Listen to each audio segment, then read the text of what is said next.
నమస్తే అమ్మా. నమస్తే అమ్మా. ఆడపిల్ల పెళ్ళైన తర్వాత కంపల్సరిగా ఇంటి పేరుని మార్చుకోవాలా? అవసరం లేదు. ఎలా?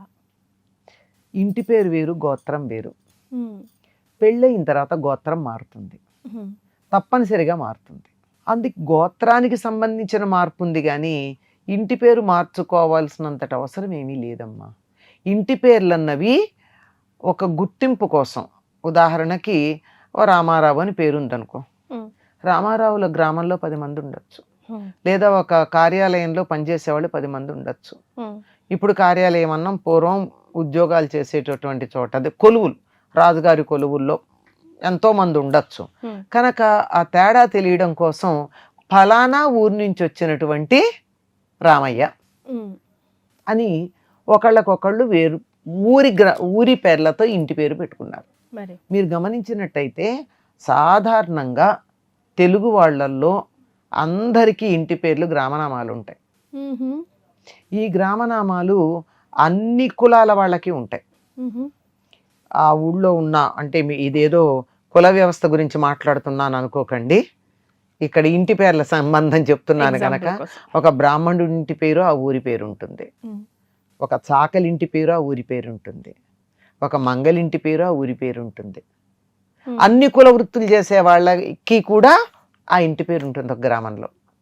అంటే ఒక గ్రామం ఏర్పడ్డప్పుడు ఆ గ్రామంలో అన్ని వృత్తుల వాళ్ళు ఉంటే తప్ప గ్రామంలో అవసరాలు తీరవు. అంతే కదా. కనుక అన్ని వృత్తుల వారు ఆ గ్రామం నుంచి వచ్చే వాళ్ళకి ఆ ఇంటి పేర్లు ఉంటూ ఉంటాయి. తరచుగా ఉండేది ఇది. ఇది కాక కొంతమందికి బిరుదనామాలు ఉంటాయి. ఇప్పుడు ఖడ్గతిక్కన అట్లాంటి వాళ్ళు ఉన్నారు, వాళ్ళకి ఆ ఇంటి పేరు ఆయన కత్తిపుచ్చుకుని చేశాడు కనుక దానికి ఆ ఇంటి పేరు పెట్టుకున్న వాళ్ళు ఉన్నారు. కొంతమందికి బిరుదాలు ఏవో వచ్చి ఉంటాయి. ఆ బిరుదాలు వచ్చిన తర్వాత ఇప్పుడు వందే మాతరం రామచంద్రరావు గారు అని ఒక ఆయన పేరు ఉంది. ఆయన వందే మాతరం ఇంటి పేరు ఎట్లా వచ్చింది, ఏ ఊరుంది, ఏం లేదు. ఆయన వందే మాతర ఉద్యమంలో ఎంతగా అయిపోయాడంటే ఆయన గుర్తించడానికి వందే మాతరం అని ఇంటి పేరు పెట్టుకున్నారు ఆయన్ని. కొంతమంది ఇంటి పేర్లు అలా మారిపోతూ ఉంటాయి. కనుక ఇవన్నీ కూడా గుర్తింపు కోసం వచ్చిన ఇంటి పేర్లు తప్ప వేరేవి కాదు. కనుక ఒక అమ్మాయి తన ఇంటి పేరు మార్చుకోను అని అనుకుంటే ఎటువంటి మనం దానికి అబ్జెక్షన్ ఇవ్వాల్సిన అవసరం లేదు. ఎందుకంటే మార్చుకుంటే సమస్యలు ఉన్నాయి.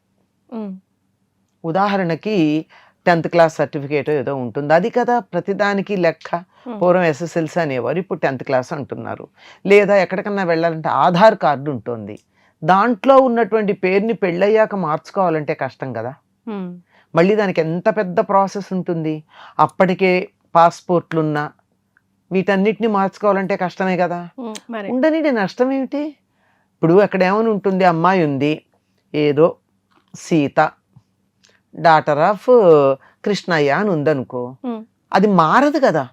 ఆ అమ్మాయి బతుకున్నంత కాలం ఆవిడ కృష్ణయ్య గారి కూతురు సీతగానే ఉంటుంది కదా.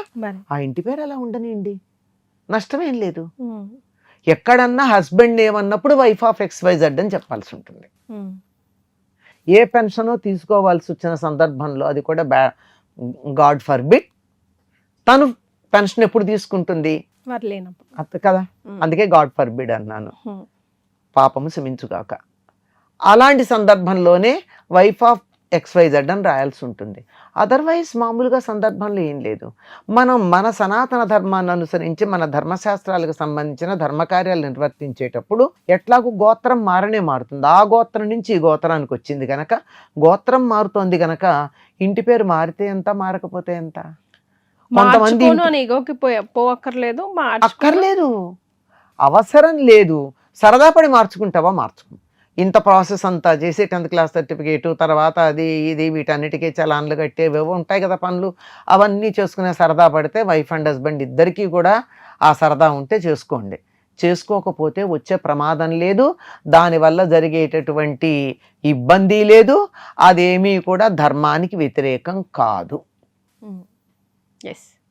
గోత్రనామం బై డిఫాల్ట్ మారుతుంది బై డిఫాల్ట్. ఎందుకంటే పెళ్లి మంత్రాల్లో చెప్పిన దాన్ని బట్టి మారుతుంది.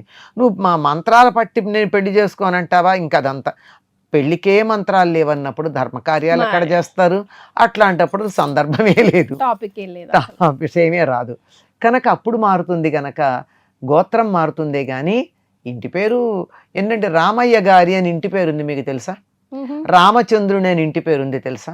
మ్మ్. రామచంద్రుని అని ఇంటి పేరు పెట్టుకున్న తర్వాత అంటే వాళ్ళు మేమంతా రామచంద్రుడికి మేము అంకితమైపోయింది మా కుటుంబం అనుకున్నప్పుడు ఆ పేరు వచ్చింది వాళ్ళకి, మ్మ్. అంతే.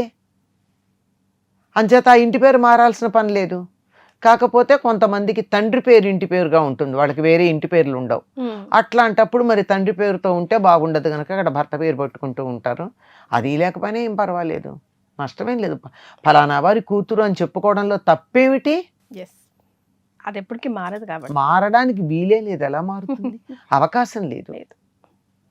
చేత ఇంటి పేరు మార్చుకున్నారా తప్పేం లేదు, మార్చుకోకపోతే కూడా తప్పు లేదు. సౌకర్యం ఉంది మార్చుకోకపోవడం వల్ల. మ్మ్. ఇన్ని సర్టిఫికేట్లు మార్చుకోనక్కర్లా, ప్రతిదానికి ఒక ఎఫిడవిట్ ఇవ్వాలి కదా, ప్రతిదానికి ఒక బాండ్ పేపర్ రాసి ఇవ్వాలి కదా, మ్మ్. ఇవన్నీ ఉండవు. Yes. అమ్మ ఏకాదశికి సంబంధించి కొన్ని కామన్ డౌట్స్ రేజ్ చేశారమ్మా. Hmm. ఫర్ ఎగ్జాంపుల్ ఒకటేమో ఏకాదశి రోజు అన్నం తినకూడదు అని చెప్పి, అవును. అక్షితలతో దేవి దేవతలకి పూజ చేయకూడదు అని చెప్పి, తులసి దళం యూజ్ చేయకూడదు అని చెప్పి, ఇవన్నీ ఎందుకు? దాని వెనకాల ఏమైనా స్టోరీస్ ఉన్నాయా, రీజన్స్? అంటే ఇది శ్రీ వైష్ణవులు బాగా పాటిస్తారమ్మా. అక్షతలు దేంతో తయారు చేస్తాం? బియ్యంతో. బియ్యం వాడరు ఆ రోజు, ఏకాదశి రోజు. ఏకాదశి నాడు. ఎందుకో?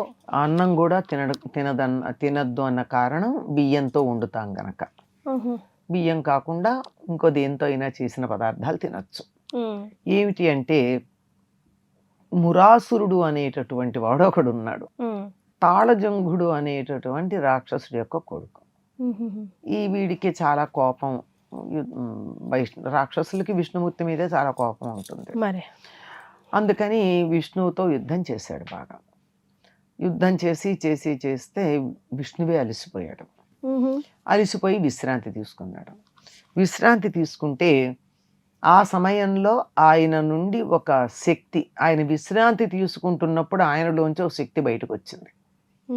బయటకు వచ్చి వెళ్ళి వాడిని సంహరించింది. మెలకు వచ్చిన తర్వాత ఈయన ఆశ్చర్యపోయాడు. అంటే విశ్రాంతి తీసుకున్నాడు ఒక్క నిమిషం కన్ను మూసుకుని. అప్పుడు బయటకు వచ్చిన తర్వాత నేనే చేశాను అని చెప్పింది. చెప్పి నేను ఏకాదశిని అని చెప్పింది. ఆవిడ పేరు ఏకాదశి అని చెప్పి నాకు ఈయన నుంచి ఉద్భవించింది ఆవిడ. నేను నీ నుండి ఉద్భవించాను, నీతోనే ఉండాలనుకుంటున్నాను, తిథులన్నింటిలో నేను నీకు ప్రీతి పాత్రంగా ఉండాలి, ఈనాడు నిన్ను అర్చించినటువంటి వారందరికీ కూడా నువ్వు ముక్తిని ప్రసాదించాలి అని విష్ణువుని కోరింది ఏకాదశి.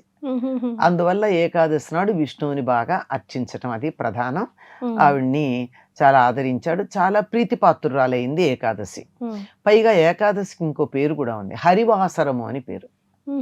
హరివాసరం అంటే హరి అంటే విష్ణువు, విష్ణువుకు సంబంధించిన రోజు అంటే ఆ పేరుతో ప్రఖ్యాతి పొందాలని ఏకాదశికి ఆ పేరు వచ్చింది. ఈ మురాసురుడి యొక్క శక్తి వెళ్ళి ఎక్కడ దాక్కుంది అంటే బియ్యం గింజల్లో దాక్కుంది. అందుకని ఆ రోజు బియ్యంతో చేసిన పదార్థాలు తినడం కానీ అక్షతలతో విష్ణువుని పూజించటం కానీ చెయ్యరు విష్ణు భక్తులైనటువంటి వారు. అది కారణం. అందుకని అన్నం వండిన పదార్థాలు కానీ అసలు కొంతమంది అయితే అసలు వంట చేసి మనం వండే పదార్థం పొయ్యి మీద పెట్టి మంట పెట్టే పదార్థం ఏది తినరు, వండిన పదార్థం తినరు మోస్ట్లీ కదమ్మా. అవునమ్మా. బట్ ఎస్ అక్షతలతో బియ్యంతో చెయ్యరు, దాని వెనకాల స్టోరీ ఉందని మోస్ట్ ఆఫ్ ది పీపుల్ చాలా మందికి తెలియదు. ఎందుకంటే అక్షతలతో పూజ చేయకూడదు అంటారు ఏమిటి విష్ణుమూర్తి. వెంటనే ఒకటి అనేది ఏంటంటే అక్షతలతో పూజ చేయకూడదు అంటారు. అక్షతలతో పూజ చేయకూడదు కాదు, బియ్యంతో తయారు చేసిన అక్షతలతో ఏకాదశి నాడు పూజ చేయకూడదు విష్ణువుని.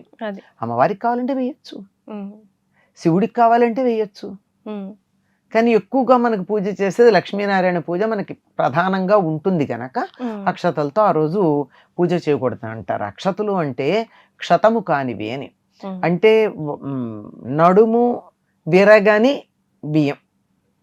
బియ్యం గింజల్లో ఎక్కడా కూడా నూక ఉండకూడదు, విరిగి ఉండకూడదు.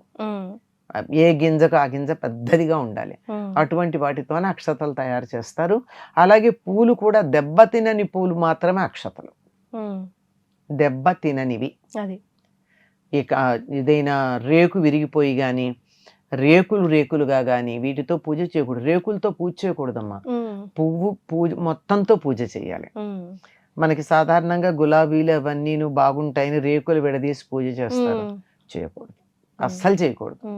ఒక్క పువ్వు పెట్టండి, నష్టం ఏమిటి? రేకులు విడదీసి చేయాల్సిన పనేముంది? చామంతితో చెయ్యొచ్చు. ఎందుకంటే చామంతి పువ్వు ఏదైతే కనపడుతుందో ఆ పువ్వులో ఉన్న ప్రతి రేకు ఒక పువ్వు, అది పూల గుత్తి చామంతి. అంచేత ప్రతి రేకు ఒక పువ్వు గనక ఆ చామంతి రేకులు విడిపోయినా పూజ చేయొచ్చు, కానీ ఇంకా ఏ పువ్వు కూడా రేకులతో పూజ చేయకూడదు మా చామంతి తప్ప. అస్సలు మిగిలిన ఏ పూలతోనూ ఇంకా ఏ పువ్వు కూడా రేకులతో పూజ చేయకూడదు. తులసి దళం కూడా యూజ్ చేయొద్దు అంటారు కదా. తులసి దళం వాడొద్దని చెప్పే మాటలోనే స్వవచోవ్యాఘాతం అంటారు, అంటే సెల్ఫ్ కాంట్రడిక్షన్ కనపడుతుంది. మరి విష్ణువుకి నివేదన చేసేటప్పుడు నివేదన చేసే పదార్థం మీద కూడా ఒక తులసి దళం పెడతారు కదా. తర్వాత పూజలో ఎన్ని పువ్వులున్నా నిష్ప్రయోజనం, ఒక్క తులసి దళం లేకపోతే విష్ణువుకి అస్సలు పూజ చేసిన ఫలితమే ఉండదు. ఆ పూలన్నిటికీ కూడా విలువ కలగాలంటే ఒక తులసి దళం ఉండాలని చెప్తారు. తులసి దళానికి ఉన్నటువంటి పేర్లలో పుష్పసార, కృష్ణప్రియ ఇలాంటి నామాలు ఉన్నాయి. అంటే అన్ని పూల యొక్క సువాసన తులసి దళంలో ఉంటుందిట. పుష్పసార అన్ని పుష్పాల సారం, అంటే ఒక్క తులసి దళం గనక దేవుడి దగ్గర పెట్టినట్టయితే మనకు ఉన్నటువంటి అన్ని రకాల పుష్పాలతోనూ పూజ చేసినట్టు. ఏకాదశి నాడు తులసి దళంతో పూజ చేయకపోతే ఎట్లా? దేవుడికి నివేదన చేయకుండా ఎట్లా కుదురుతుంది? మరి దీనికి ప్రత్యామ్నాయం ఏమిటి? ఎందుకు ఇట్లా చెప్పారు అంటే, ఒక శ్రీ వైష్ణవ పండితుడు చెప్పిన మాట ఏమిటంటే, ముందు రోజే తెచ్చుకోవాలట తులసి దళం. కానీ ముందు రోజు కోసిన తులసి దళం మర్నాటికి పనికిరాదు కదా, తీసేస్తాం కదా. ఆ విధంగా ముందు రోజు పనికొచ్చేది ఒక్క మారేడు దళమే కదా, పాచి అన్నది లేకుండా వాడేది. మరి ఇక్కడ దీంట్లో చిన్న సందేహమే నాకు కూడా ఉంటుంది. అంత సందేహాలకు ఎందుకు? దేవుడికి రోజు ఒక తులసి దళం అర్పిస్తాం కనుక తులసి చెట్టుకో నమస్కారం చేసుకుని ఒక తులసి దళం కోసి తీసుకుని పెడుతూ ఉంటాం, సరిపోతుంది. అమ్మ, ఈ ఏకాదశికి టాపిక్ కాకపోయినా నా మదిలో ఆ ప్రశ్న అయితే మెదులుతా ఉందమ్మా. శివకేశవులకి భేదం లేదంటాం కదా. అవునమ్మా. మరి శివయ్యకి ఎందుకు తులసి దళం పనికిరాదంటారు? పనికిరాదని ఎందుకన్నారమ్మా? ప్రధానం కాదనడానికి పనికిరాదనడానికి ఎంత తేడా ఉంది? ఆ డిఫరెన్సియేషన్ అయినా ఎందుకు అని దాని వెనకాల ఏదో ఉండుంటది కదా. ఏదో ఉండడం కాదు, ఈయనకి అది ఇష్టం గనక ఆయనకి అది ఇష్టం కాదని మనం అనేసుకున్నామని నా ఉద్దేశం. అంతేనా? అంతే తప్ప ఇంకేం లేదు. వీళ్ళు కూడానమ్మా రకరకాల, ఉదాహరణకి చెప్తాము, ఇద్దరు రూపాలు భేదమే గాని ఉన్నది ఒకటే కదా. ఏకం సత్ విప్రా బహుధా వదంతి అనే కదా మనం చెప్తున్నాం. సందర్భాన్ని బట్టి ఉంటుందమ్మా. రాత్రిపూట మజ్జిగ వద్దు, పాలు తాగమని చెప్పారు. అంటే పాలు చెడ్డవని కానీ మజ్జిగ చెడ్డదని కానీ కాదు కదా అక్కడ అర్థం. ఉదయం పూట పాలు తాగొచ్చు, రాత్రిపూట మజ్జిగ కాకుండా పెరుగు కాకుండా పాలు తీసుకుంటే మంచిది అని. అంత మాత్రాన పెరుగు చెడ్డది అని కాదుగా అర్థం. సందర్భము, వీలు, అవసరాన్ని బట్టే తప్ప అన్ని ఒకటే కాదు, అంతే తప్ప తులసి దళం పనికిరాందల్లా ఒక్క వినాయకుడికి మాత్రమే. ఆయనకెందుకు పట్టదు? ఆయనకెందుకు పనికిరాదు అంటే, ఆయన ఒకప్పుడు తులసి ఆయన్ని చూసి ముచ్చటపడి ఆయన్ని వివాహం చేసుకోమని అడిగిందట. అడిగితే కుదరదన్నట్ట. కుదరదంటే కొంచెం వెంట పడిందిట. అంచేత నువ్వు నా పూజకు పనికిరావు అని చెప్పి ఆయన అన్నాడని. ఒక్క వినాయక చవితి నాడు మాత్రమే తులసి దళంతో వినాయకుడికి పూజ చెయ్యొచ్చు అని చెప్పి మనకి ఒక కథ. చాలా సంతోషం అమ్మా. ధన్యవాదాలు. And for more videos, please subscribe to iDream. Please subscribe to iDream. Please subscribe iDream. And please subscribe to iDream. For more videos, subscribe to iDream. please like, share and subscribe to the channel. Congratulations, iDream. Subscribe to iDream. Subscribe to iDream. So subscribe to iDream Media. iDream ki iDream team andarki huge congratulations. Please subscribe iDream Media. Please subscribe to iDream. Subscribe iDream. Please subscribe to iDream. iDream అంటే నా కళల channel subscribe చేసుకున్న నోరు తిరుగుతలేదు, మీరైతే గంట గుర్తు కొట్టండి. For more such videos, please subscribe to iDream. Subscribe to iDream. Please subscribe to iDream. Please subscribe iDream Media. Please do subscribe to iDream. Please subscribe to iDream Media. For best entertainment and information, please subscribe iDream. And don't forget to subscribe to iDream.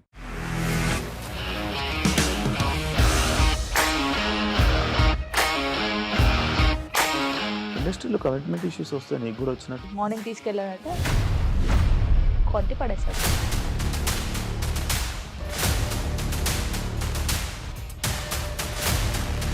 చూడలేదు ఈ cinema అని చెప్పడానికి కూడా చాలా ధైర్యం కావాలి. అది నిజం కదా, దాంట్లో ధైర్యం ఏంటి ఇది? నెక్స్ట్ డే ప్లేట్ మార్చేస్తే తప్పు కదా. As of now we're comfortable this అని నేను అనుకుంటున్నాను. రష్మిక గారిది మీది ఒకే ఊరంట కదా. నీకు కోపం వచ్చిందంటే బాగా తిట్టేత్తరా? తిట్టేద్దామండి. నిజంగా గేమ్ ని ఎలా చేంజ్ చేయగలిగారు? ఏపీఎస్ఎఫ్సి వాళ్ళకి 6 నెలల్లో నేను 6 లక్షలు కట్టా. బిజినెస్ చేయాలనుకుంటే it is as difficult as riding a tiger.